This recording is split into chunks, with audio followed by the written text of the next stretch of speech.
come on in and take your seats, and we'll call the meeting to order.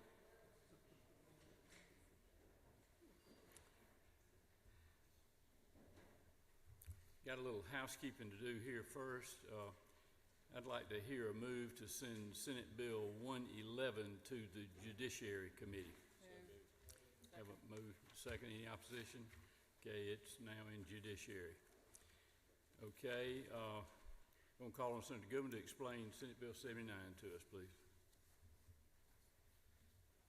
Thank you, Mr. Chairman, members of the committee.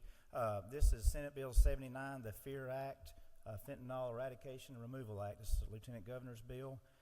We made a little bit of what we're doing is strengthen the penalties for fentanyl trafficking, and the reason that is fentanyl, as we know, the fentanyl epidemic. This is a Splenda packet. It's 1 gram. 1 gram of fentanyl will kill 500 people. We made some changes in the civil non-duty in the House. We took out the portion that was concerning possession and kept all the language regarding trafficking. It works. It's just a continuation of our efforts of the Austin's Law that Whit Burchett carried in the House last year trying to address the fentanyl epidemic.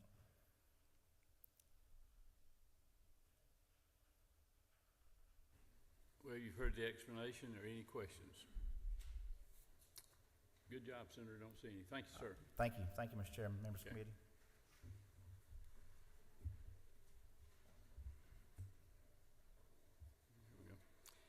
Okay.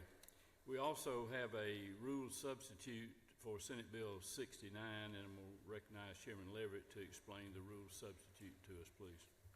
Thank you, Mr. Chairman. Ladies and gentlemen, this is the second part of the governor's lawsuit reform package. You've heard me speak at length about it the other day. It came out of the subcommittee and then actually came out of the Rules Committee. We do have 2 changes, however, to that bill that are in the proposed substitute. The first change is on lines 107 through 110.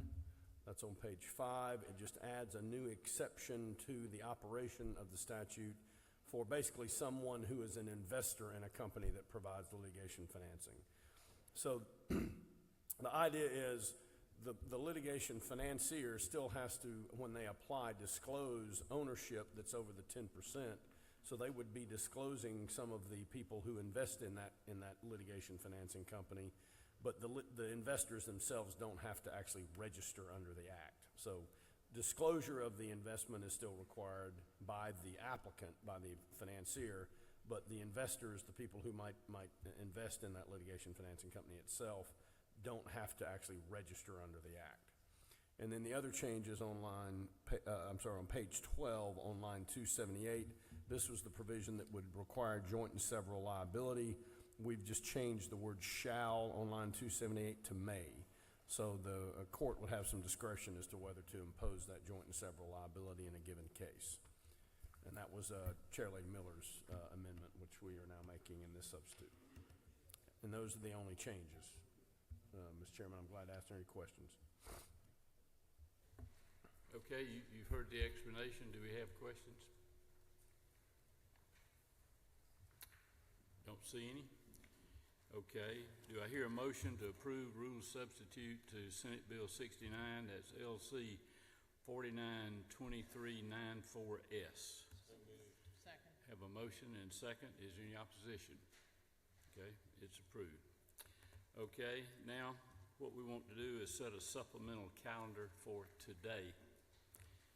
Under modified structured, Senate Bill 40. Moved. Second. Have a move and a second. Any opposition? It's on. Senate Bill 56. Moved. Second. Moved and seconded. Any opposition? It's on. Senate Bill 69, rule substitute, LC 492394S. Moved. Second. Moved and seconded. Any opposition? It's on. Senate Bill 79. Moved. Second. Moved and seconded. Any opposition? It's on. Senate Bill 105. Moved. Second. Moved and seconded. Any opposition? It's on. Okay, that'll set our supplemental calendar for today. You'll get a notice. We'll have a rules meeting at 9 a.m. in the morning, and we'll see you then, if not before. Thank you.